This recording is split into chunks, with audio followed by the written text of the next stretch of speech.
Hi అండి, welcome to Shivani kitchen. ఈరోజు నేను టమాటా మెంతికూర కర్రీ ఎలా చేయాలో చూపిస్తానండి. చాలా టేస్టీగా ఉంటుంది. ఒకసారి మీరు కూడా నేను చెప్పిన ప్రాసెస్లో ట్రై చేసి చూడండి. ముందుగా దీనికోసం నేను 5 పెద్ద సైజు టమాటాలను ముక్కలుగా కట్ చేసి పెట్టుకున్నాను. అలాగే పెద్ద ఉల్లిగడ్డను కట్ చేసి పెట్టుకున్నాను.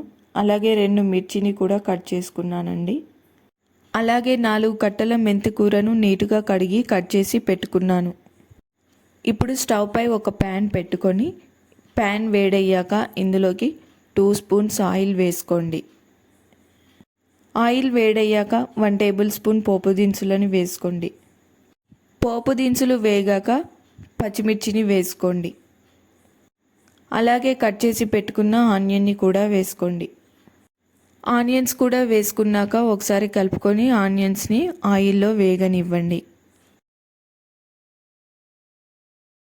ఉల్లిగడ్డలు వేగాక ఇందులోకి 1/2 టేబుల్ స్పూన్ పసుపుని వేసుకోండి.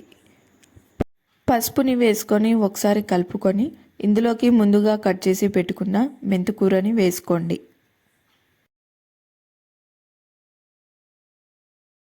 మెంతికూరని వేసుకొని ఒకసారి కలుపుకోండి. ఇలా కలుపుకున్నాక మెంతి కూరని 5 నిమిషాల పాటు మూత పెట్టుకొని మగ్గనివ్వండి. 5 నిమిషాల తర్వాత మూత తీసి చూద్దాం. చూడండి, మెంతి కూర చక్కగా ఫ్రై అయింది. ఇప్పుడు ఇందులోకి ముందుగా కట్ చేసి పెట్టుకున్న టమాటా ముక్కలని వేసుకుందాం. వీటిని ఒకసారి కలుపుకోండి. ఇప్పుడు కొంచెం రాళ్ళ ఉప్పు వేసుకొని టమాటాలను మగ్గనివ్వండి. ఇలా ఉప్పు వేసుకోవడం వలన టమాటాలు అనేవి తొందరగా ఉడికిపోతాయండి. 8 నిమిషాల తర్వాత మూత తీసి చూద్దాం.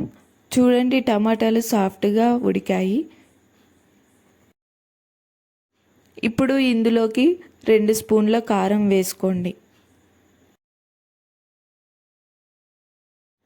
కారం వేసుకొని ఒకసారి కలుపుకోండి.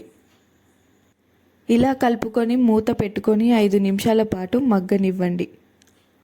ముందు నేను రాళ్ళ ఉప్పు వేసుకున్నాను కదా, అది టమాటాలు ఉడకడం కోసం వేసుకున్నాను. ఇప్పుడు కర్రీకి సరిపడా రుచికి సరిపడా ఉప్పు వేసుకోండి. ఉప్పు వేసుకొని ఒకసారి కలుపుకొని మూత పెట్టుకొని 5 నిమిషాల పాటు మగ్గనివ్వండి. 5 నిమిషాల తర్వాత మూత తీసి చూద్దాం. చూడండి, కర్రీ చక్కగా ఉడికింది. ఆయిల్ ఇలా పైకి తేలేంత వరకు కర్రీని ఉడికించుకోండి. కర్రీని ఒకసారి కలుపుకొని స్టవ్ ఆఫ్ చేసేసుకోండి. ఇంతేనండి, వెరీ సింపుల్ అండ్ టేస్టీ టమాటా మెంతి కూర రెడీ. ఈ కర్రీ చపాతీలో కానీ రైస్లో కానీ చాలా బాగుంటుందండి. నేను చెప్పిన ప్రాసెస్లో ట్రై చేసి చూడండి. మీరు నా ఛానల్ ఫస్ట్ టైం చూస్తున్నట్టయితే లైక్ చేసి సబ్స్క్రైబ్ చేసుకోండి. అలాగే బెల్ ఐకాన్ని ఆన్లో పెట్టుకోండి. దీని వలన నేను చేసిన రెసిపీస్ మీకు వెంటనే వస్తాయి. Thank you for watching.